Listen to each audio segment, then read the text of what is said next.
Welcome to Moments with Marianne. I'm so delighted we're spending this time here today. We have a very inspiring show coming right up with special guest, Brad Meltzer. And he's here to share with us his two new children's books, A New Day and I Am Frida Kahlo. Now, Brad is one of my favorite people, and I know many of you know him. He is the #1 New York Times best-selling author of The Escape Artist and many other best-selling thrillers, as well as the series Ordinary People Change the World. He's also the host of the History Channel TV show Brad Meltzer's Decoded and Brad Meltzer's Lost History, which he used to help find the missing 9/11 flag that the firefighters raised at Ground Zero. So let's welcome to the show, Brad Meltzer. Good to be back. What an honor it is to have you here and to talk about A New Day. And you've got this other great book. So I've got to ask you, what inspired A New Day? That's such a fabulous idea. No, and I appreciate it. And everyone's like, I've obviously come on to talk to you about writing thrillers, and we had Brad Meltzer's Decoded on the History Channel, and we talked about the kids' books, which I can tell you about the new one after, but I never had done a fictional, true kids' book. And Marianne, I can tell you, all writers, we always keep when you decide you want to be a writer, you kind of pretentiously put a notepad by all your next to your bed because, the moment might strike and genius may come and you want to make sure you capture it. And the truth is it never happens like that. You tend to write down gibberish. And the one thing that happened to me, though, for the first time in 20 years, is I dreamt this book. I literally dreamed it. And I woke up in the morning and I said, Sunday quits, just like that. And the other days of the week when Sunday quits, realized they have to hold tryouts for a new day. And my wife said, dummy, write that idea down. And my wife is smarter than I am, so that's exactly what I started doing. Oh my gosh, I'm so glad that you did because it is such a great story. And I think, even though I know this is written for children, I think it's for the children and all of us at all ages. Well, and that's the goal. When the book starts and they start holding tryouts for A New Day, the first ones are like, let's have fun day. And every day will be fun. And then they're like, nah. And they're like, let's have run day. And everyone will run really fast. They're like, nah. They're like, let's have bun day, where everyone wears buns like Princess Leia. And they're like, no, it'll get confused with the other kind of buns. And then the days get kookier and crazier. There's, the dogs want dog day and the cats want catter day. And then they start getting really crazy. There's robots in gelatin day, and there's worst vice president's day, and there's shark day, what they decide that needs a full week. And it just gets amped up and loonier and loonier. And the kids, hopefully we're laughing and laughing. But what happens at the end is that a little girl comes with a potted plant to Sunday and says, here you go. And she says, what's this? Is it make a tree day, plant something day, rutabaga day? And she says, no, I just wanted to say thank you. I wanted you to have a nice day. And in that moment, Sunday is undone. And she just realizes, oh my gosh, she realizes the whole point of the book, which is that when you put some kindness out into the world, every day can be a new day. And that's what I really wanted this book to be, is something I could give my kids who, we know our kids are so anxious today, and we're all anxious today. Our leaders make us anxious. The virus, of course, makes us anxious. But to know that with a thank you out there and a little bit of kindness, you can change your entire day and have a new day. Gosh, that's a message everyone can really hold on to, because we do need to add more kindness to our day. It seems like everyone's beyond stressed, kind of doing their own thing. And I just really love the message in this book. Yeah, and full credit to Dan Santat, our amazing illustrator on the book. I mean, it's a kid's children's book, but it's only as good as that art's going to be. With any kid's book, you can't just, it's never just the words. It's me and this amazing artist. And what I love is it's easy for some, and I've said this before about Chris Eliopoulos, who works with us on the other books, but it's easy to do cute, and sometimes you can even do funny. But the hardest thing to do in a children's book is for an artist to do heart, to make you really feel and really move you. And I knew that was the most important thing for this book, that when Sunday finally is exhausted and meets this little girl and gets that lesson about putting kindness in the world, you had to feel it deep in your core. And if we can make you feel that, then my goodness, anything was possible. And Dan Santat just really just drew it so well and so beautifully, and it's so moving that the emotion comes right off the page. And I could tell it was good because my kids, I should tell you, are never impressed with anything I do, right? And nor should they be. No one should be impressed by their parents. Like my kids are, they don't want to ever say I did anything good. And I will tell you that this was the book. They were like, I like this book. And I was like, oh my goodness, what happened? What'd you do with my children? And I love the fact that my kids, hopefully other kids will respond in that same way. You really hit a home run with this book, I'll tell you. If they're coming up and saying, hey, I really love this book, but you can tell because the artwork throughout it is just absolutely gorgeous. And it does convey that feeling. And, it has me thinking, when you started to write this book, was it something that just poured out of you, or did it take a little time? No, I actually think when I wrote my second book ever, it was really hard for me to write. And so I basically was like, went to speak to another author of thrillers. And I just was telling him how hard it was. And I'll never forget, he sat and he said to me, if it was easy, Brad, everyone would do it. And I just never wanted to complain about being a writer because it just seems like such an easier job than like what my parents went through and what my whole family has gone through. We grew up with not a lot of money and it was a real struggle. So I never felt like I could complain about a job where I talked to imaginary people. But what I learned from him, and it was so freeing to hear that, is just to know, for me, writing has always been hard. It's never easy. It's always hard. This book, I will say, just kind of came out of me. As I said, I woke up from a dream. It was hard to obviously get the jokes. It was hard to nail the ending. There were plenty of hard things about it, but it was just one of those like fully formed, perfect kind of size for a child ideas.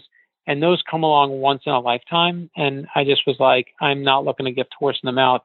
I'm going to just start writing. And I literally just immediately was like, I'm going to start writing this thing. Well, we're so glad you did. My goodness, what a great book. And, I understand also that you have a new hero book that you've written. Yeah. So, you and I have spoken in the past about, I wanted to give my kids better heroes to look up to. And I wanted to give them heroes of generosity and kindness and character. That thing, character, is missing so much in the world today. And we started with a line of children's books, biography books, just for kids, illustrated by Chris Eliopoulos. There, we started with I Am Amelia Earhart and I Am Abraham Lincoln. We did I Am Rosa Parks and I Am Albert Einstein. My son loves sports. I Am Jackie Robinson for him. For my young creative son, we did I Am Jim Henson and I Am Walt Disney. And even for my daughter, I did I Am Jane Goodall because she loves our dog so much. And I said, if you love our dog, wait until you see what you can do with your love of animals. And I love the fact that, people have been building libraries with our kids' books with the Ordinary People Change the World series.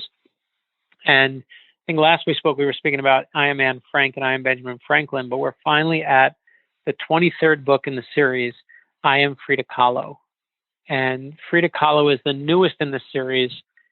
Truth is, I didn't know much about Frida Kahlo. I knew she had a unibrow. I knew she was an artist. I knew that Salma Hayek played her in the movie. But I really, truthfully, didn't know that much. I was wondering why so many people were telling me, oh, you got to do Frida Kahlo. And then I looked into her life. She's a female painter who was celebrated at a time where people didn't celebrate female painters.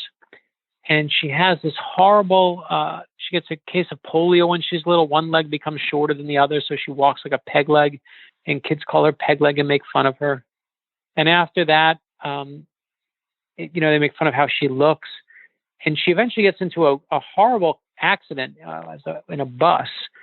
And she's in a full body cast. I don't know if she's going to walk again or recover, which she does. And while she's in this full body cast, she says, give me a paintbrush. And she starts painting. And her favorite subject is her. They put a mirror over her bed so she can paint and see herself because she's lying there, not really moving much in bed. And this woman starts painting. And what I love about her is they make fun of where she's from. They make fun of what she wears. They make fun of how she walks. They make fun of everything. But she never lets it stop her. She is always unapologetically herself. And I think kids need that lesson today so badly. Oh my gosh. Yeah. I mean, you look at this, it's like we all need to hear that kind of lesson. So many people were a lot of times a little bit too involved in Instagram and what have you. So there's a lot of things that aren't really authentic. And I think that your book, Frida, that talks about Frida really brings kids to an authentic self. And listen, I appreciate you saying that. That is the goal. I mean, one of the things we did at the end of the book is, you know, people think these are history books, and they've never been history books. They're books that are really, truly about values. So on the back of I Am Amelia Earhart, it says, I know no bounds. On the back of I Am Abraham Lincoln, it says, I will speak my mind and speak for others. And when you get to the last pages of I Am Frida Kahlo, we put a little mirror, a plastic mirror in the back of the book. And Frida Kahlo, the cartoon character in the book, holds it up and says, what do you see? Because what I see is a work of art. And then it says, I am Frida Kahlo, and I know that the most beautiful thing is you, just as you are. And our kids need to hear that today. They're so obsessed with seeing themselves in Instagram that this mirror is not meant to be some kind of other way to have a selfie, but it's meant to show you. And it says, life is messy and it can be scary, but it could also be amazing. And it tells them the truth about it, not the fake online Facebook version, but the true amazing version of it. And I love the fact that we can give kids that lesson of self-love. That we can, it's so important to me to teach my daughter and to teach my sons to love yourself exactly who you are, not because you're perfect, but because you're flawed. We're all flawed. Yeah, we all have something that isn't picture perfect, and that's okay. That's what makes us unique. 100%. I mean, and that's the thing that kids don't realize. It's so hard. I actually think it's important to talk about it. My daughter, I think I was going to talk about this, but let's talk about it because we have the time. My daughter is 15 years old, and she started a movement online called Her Secret Identity. And the thing that's really interesting about it is she said that, women have secret identities, the things they hold back, and she wanted to help people reveal their true selves. So what she did is she started this Instagram account. It's literally called Her Secret Identity, her.secret.identity on Instagram. And I said to her, if you want people to reveal, she's like, people are going to come and they're going to reveal their secret identities and the parts they think people don't see. And I said, if you're going to ask people to do that, you got to do it yourself. And she's like, what? And I'm like, you got to do it yourself first. And she made a post, and it said, people think I have it all together, but my secret identity is that I struggle. And you know what it takes for a 15-year-old girl in today's world to go on Instagram in front of all of her friends and people in high school and say that she struggles? And my daughter did. And suddenly other people started posting theirs. And she got Billie Jean King, sent one in, which was wonderful. But what I love are the ones from people we don't even know. There's a woman in there who's autistic and said, people think I'm weird. My secret identity is I just like stuff that's different than other people. And yesterday, one came from a woman who buried her son. And it said, people think I'm going to get over it, but I'm never going to get over the loss of my son. I'm always going to be a griever. And I just found so much power. So I encourage anyone listening, go to Instagram, go to her.secret.identity and submit your secret identity. You will see you are not alone. And I think that's really, I know it sounds crazy, but that's what I Am Frida Kahlo is about, is helping kids love themselves for exactly who they are. What a change maker your daughter is to go ahead and to even think about that and put that forward. I mean, I really applaud her because she's really helping a lot of people kind of get to this place where they can start being okay with themselves. And it's hard, it makes it sound like, oh, that's so easy and your daughter did so great and everything's so perfect. It's not. It's really hard. It was really hard for her to do that. I admire her more than she knows for her ability to do that. And I think, but I think if you don't have those hard things, I don't know how you get to the higher ground. I think the one thing we do with our kids on social media is they see these lives. There was a study done a few years ago, and it said that when we were growing up, the thing that we were taught is to always make sure that our parents taught us is that being smart was an important thing. You had to be smart. But what we're teaching our kids today, whether we like it or not, whether you think you are or not, with social media, is that it's important to be popular. not smart, but popular, that all the likes and all the thumbs up and all the followers teach kids that like being popular is what's important. And that's horrifying to me. And I think what we're giving kids is this kind of fake reality where we know no one's life is as good as it looks on Facebook. We know these things are hard. And I love the fact that what my daughter embraced, Frida Kahlo embraced, was that side of her that isn't beautiful all the time, but that is the beauty of it. It is beautiful, accept it as it is, not in some fake gauzy way with a great Instagram filter, but exactly as you are, unibrow and all. And there's a real power in that. And I think if you can take the same thing with a new day, if you can take your day, I tell my kids, happiness is a choice. And if you wait for the day to get better, then you're never going to be happy. Or if you wait for something to trigger you to be happy, that's not happiness. Happiness is just being able to exist regardless of whether it's going well or bad. And I don't have all the answers. I have my good days and bad days too. But I feel like a new day and I feel like Frida Kahlo kind of go hand in hand in what I'm struggling with at this moment in time, which is, how to give your kids the values that they need in this world today. Well, especially since a lot of us are locked down, kids are at home, they're isolated, and they find themselves more online, I think, than ever. So being able to draw their attention to something that really matters and to develop those values, I mean, what an amazing thing that is. Yeah, no, and it's been, it's been a gift for me that I didn't realize I was giving myself. I mean, I knew that I wanted to leave these books for my kids, but I feel like every book I wound up working on the things that I'm dealing with. And even though they're children's books for little kids, I mean, people buy them when their babies are born to build libraries for their kids and their grandkids, their nieces and their nephews. And they buy them for 4-year-olds and 7-year-olds and 9-year-olds and 12-year-olds. I mean, every age range needs these lessons. And obviously some books are, Amelia Earhart is more for on the younger side, and Harriet Tubman and Rosa Parks can be a little older, but they're all, you can read them all, and we get adults who just buy them for themselves. But I realize these are the stories I need in my life right now. This is the affirmation that I need in my life. Yeah, it's a story. These stories we all need, without a doubt. My goodness, Brad, I mean, we can talk for hours. I absolutely adore your work. I think you're such an inspiration for so many people. Where can our listeners connect with you and learn more about these books and be part of your community? You can go to bradmeltzer.com and you can always see all the books there. And we put pictures and you'll see the art and you'll see all the sneak peeks of them. And sign up and we'll tell you first who the next heroes are and what's coming next. But you can go on Amazon, support your local bookstore, support Barnes & Noble. Every bookstore in the country right now needs help.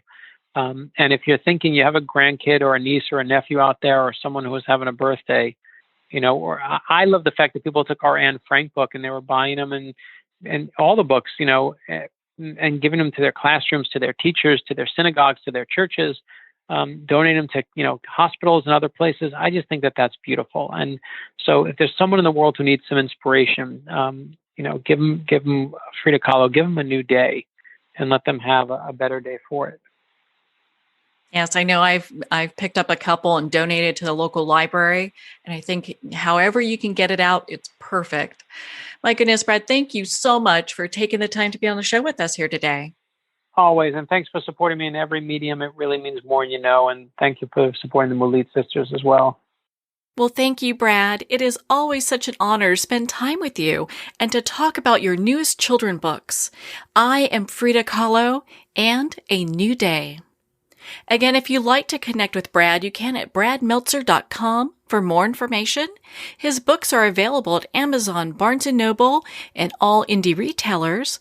And if you don't see it on the shelf, ask for them to order it. Well, we're at the end of our time today. I would like to thank everyone for tuning in. You're listening to Moments with Marianne. And remember, make every moment count.